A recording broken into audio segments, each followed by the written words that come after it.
Hey friends, this is Jessica from Three Rivers Homestead and welcome to the 2023 Every Bit Counts Challenge. This is a food preservation challenge that I do every August, and the point is just to preserve something every single day to chip away at the harvests that are coming in from the garden. Here in my zone, which is kind of right on the border of zone 5 and 6, August is our biggest, heaviest month for food preservation, and I'm a very busy mother who often doesn't have time to do huge day-long canning marathons, but I do have 15 or 20 minutes every day to get a little project done, something as simple as getting some herbs drying or getting something blanched and packaged up and in the freezer. And I find that if I tackle these little projects diligently every day of the month, by the end of the month, I've knocked off most of the projects on my list, and I have a really full pantry that's diverse with all of these fun little projects. So that's what we're doing. If you search the hashtag EveryBitCountsChallenge either here on YouTube or on Instagram,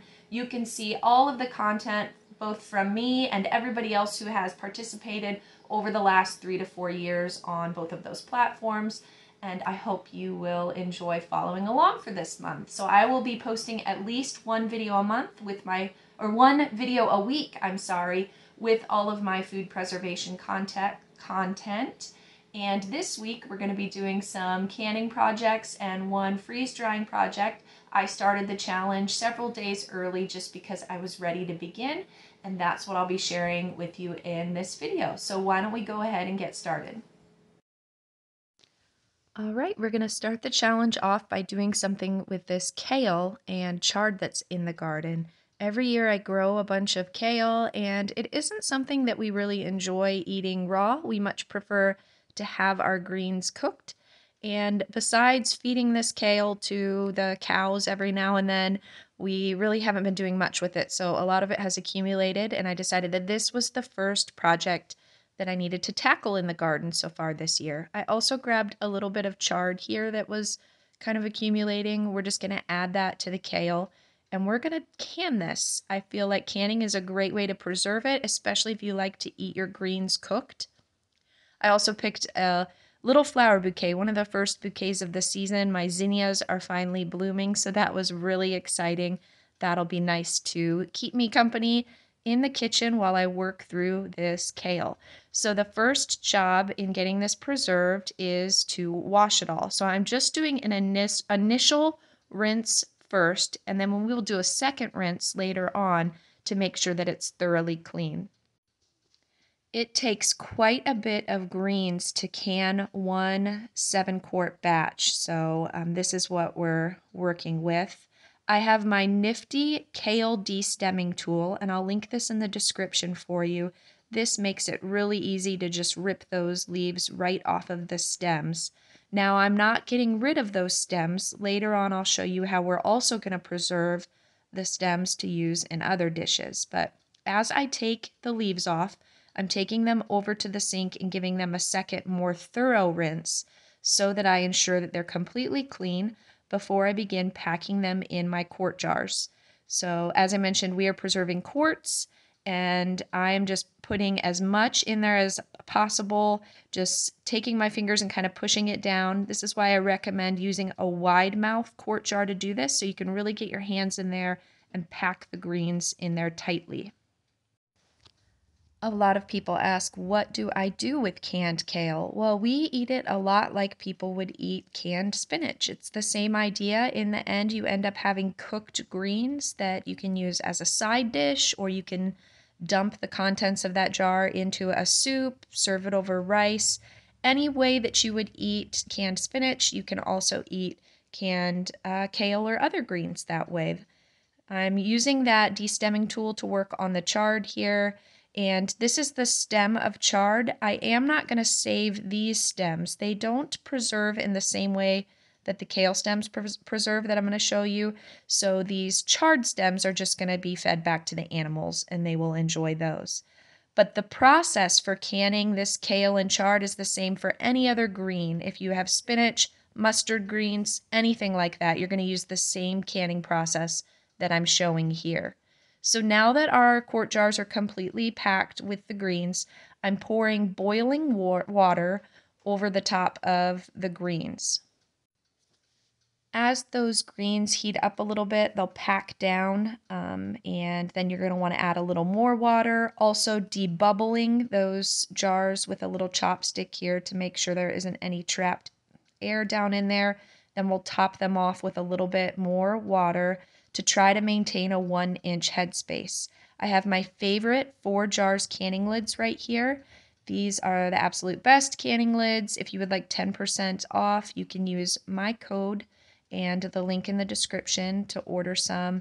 I have 100% seal rates by using these lids. You'll see that this is what I'm going to be using for all of my canning over the course of this challenge. So we're getting our rings on, and then we are going to pressure can these for 90 minutes in the pressure canner. If you were doing pints, it would only be 70 minutes. Now we have all of these kale stems that I mentioned, and we are not going to waste these. I'm going to chop them up and freeze them, no blanching required, and these are perfect for stir fry. That's my favorite way to use these. If you freeze them and thaw them and then you just saute them with your other stir fry veggies, they're just a wonderful addition to that type of meal. So nothing goes to waste here during this challenge. We're also filling up about a quart of kale stems and getting those in the freezer. And then after my 90 minutes were up, getting my jars out of the canner. You can hear lids popping if you were here in person. And now we have 7 quarts of cooked greens to add to the pantry. I don't always know what I'm going to preserve when I head out to the garden. What I typically do is I just start filling my baskets with what I have available in the garden, and then I make a decision on what there is an abundance of that I would like to preserve in my little project. And on this day, I decided that there were a lot of jalapenos and other peppers. So let's go ahead and can some pickled peppers. I'm using this 25% vinegar. It's a very concentrated vinegar, but you only need 5% vinegar to ensure safe canning. So I'm going to dilute this.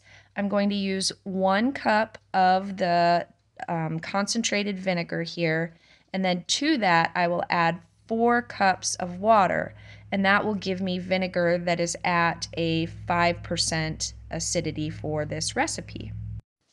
So what we are doing is making our brine, and it's the same for any kind of pickled vegetable that you're going to do. You can make a brine using vinegar and water and a variety of different spices. Since we're doing hot peppers, I'm going to cut the heat of the recipe by adding 1 cup of sugar to my brine. That will help kind of sweeten it a little bit. We're going to stir this up and get it on the stove so that that sugar dissolves. We're making pints, and I'm going to add 1 clove of garlic to each of my pint jars. And then I washed my peppers and various veggies here. And all we're going to do is chop these up and add them to the jars. And I've done this before with hot peppers like this. I've done it with okra, any kinds of veggies that you like. Sometimes what happens is if I don't have a lot of jalapenos or a specific type of pepper like I have on this day, I'll just bring in a variety of different vegetables that I have, and I will put them together in the jars and just make little pickled vegetable variety jars.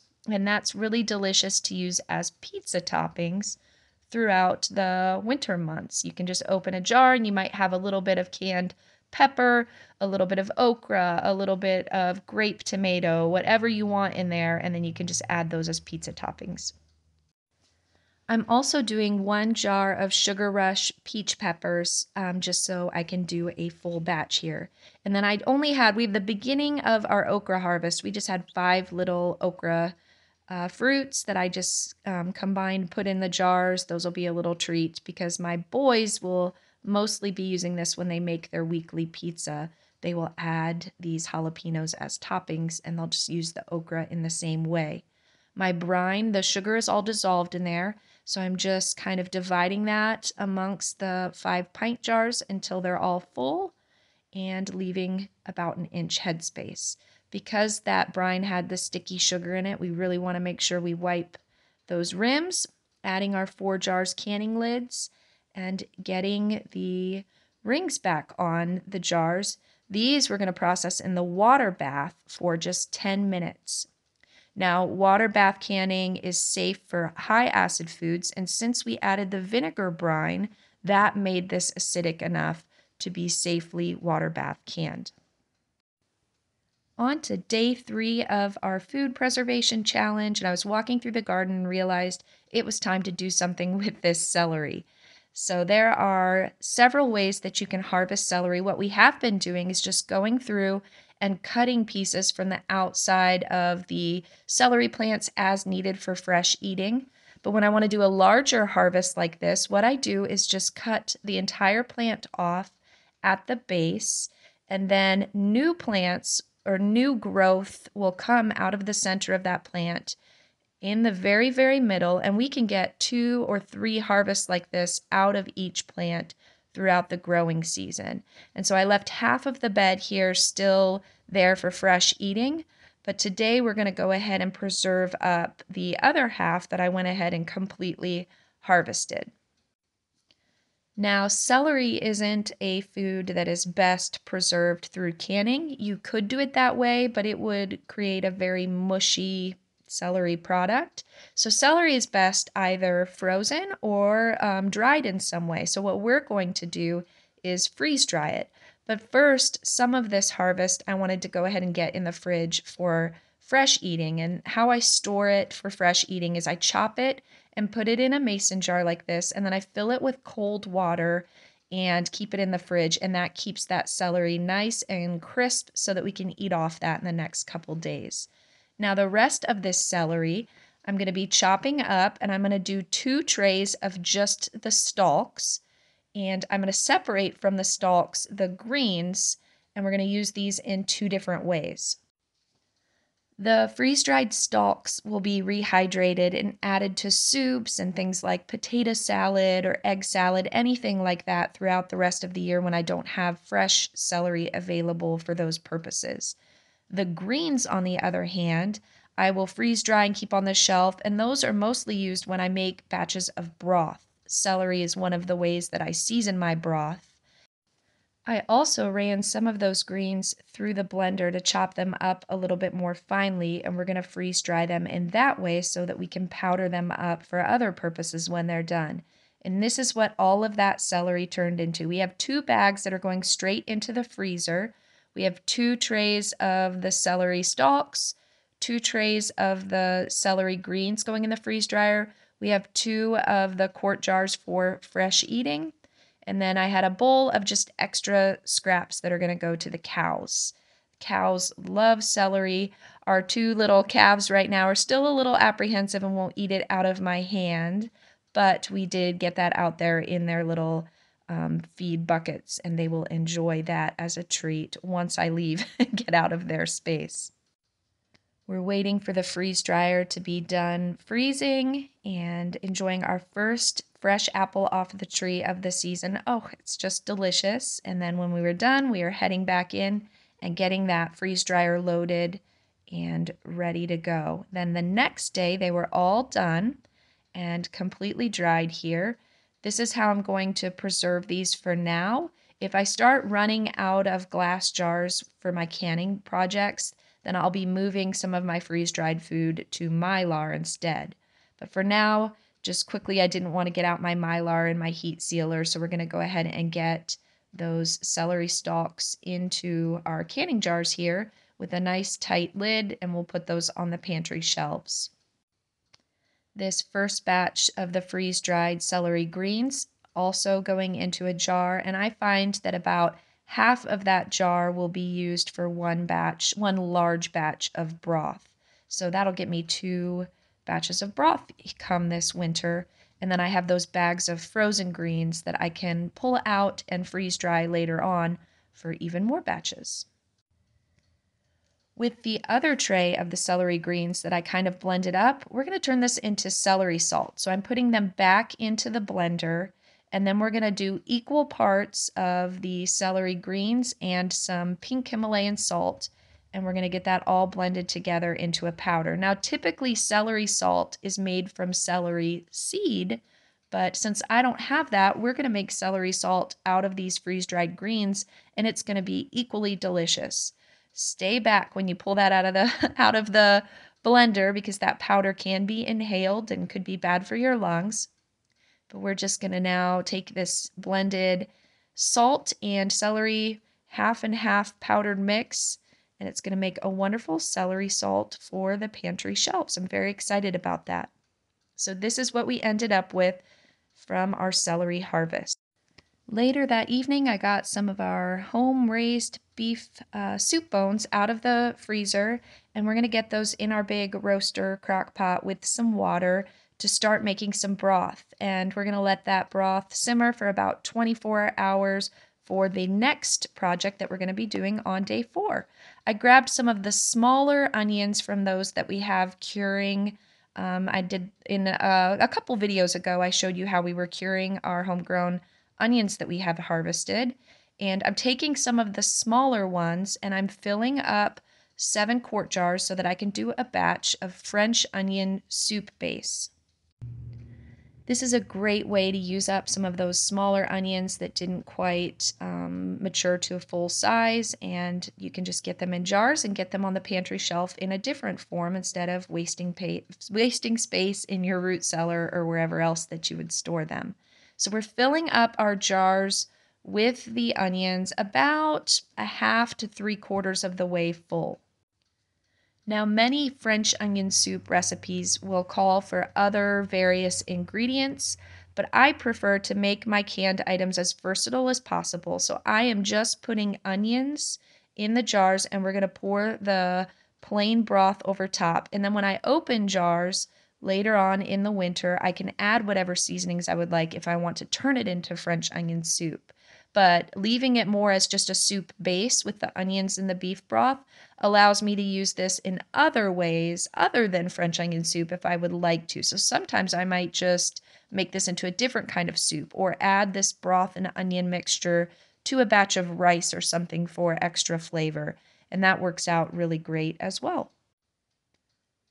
We're just ladling that broth into our quart jars, leaving about an inch headspace, and making sure to strain out any of the solids that may have accumulated from the broth. And then these are going to be pressure canned, of course, because this is a low acid food.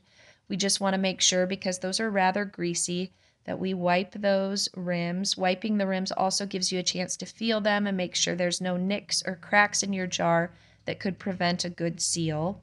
As always, we're getting out our lids, our 4 jars canning lids, and we're going to get those on these jars. These are going to go into the pressure canner for 75 minutes, and that will be enough to safely can our French onion soup base. Once again, pressure canning is for lower acid foods, and water bath canning is for higher acid foods like fruits and things like pickled vegetables that I showed you earlier. So after our pressure canner sealed up all of our French onion soup base, we got that out of the canner. We'll let them cool down for about 24 hours to make sure that the seals are good, and then we can get them on the pantry shelves. So this is what the first 4 days of the challenge's preservation looked like, and I'm very pleased that we are slowly adding things to the pantry shelves. My next job here is just to get everything labeled. I typically just put the year on the top of the jar. If it's something that it's very easy to see what it is and it's not going to get confused with anything else. If I need to get more specific, then I will write exactly the contents of the jar on the top as well. Now my broth jars were a little bit greasy, so you're going to see me get out a wet rag and we're going to really wipe those down well before we get those in storage. But that is what I was able to accomplish in the first 4 days of the challenge. I will be back next week, or later this week actually, with the second half of this week's preservation projects. And then from now on, every Sunday, I will likely be posting all of my preservation projects for the entire week. But this is just the way the first week kind of went, that I thought it would be nice to kind of break it up and do half on Wednesday and half on Sunday. So now is the time to start getting all of these jars put away. I'm not really worrying about organizing things and where I'm putting them, because all of these are going to be moving now down to my brand new root cellar here by the end of the month. So for now, I'm just trying to find any space possible to get them out of the way. And hopefully next week I can show you a video on the progress that we're making on the cellar project. I hope you guys enjoyed these preservation projects. If you have any questions, leave them in the comments. Until next week. Bye.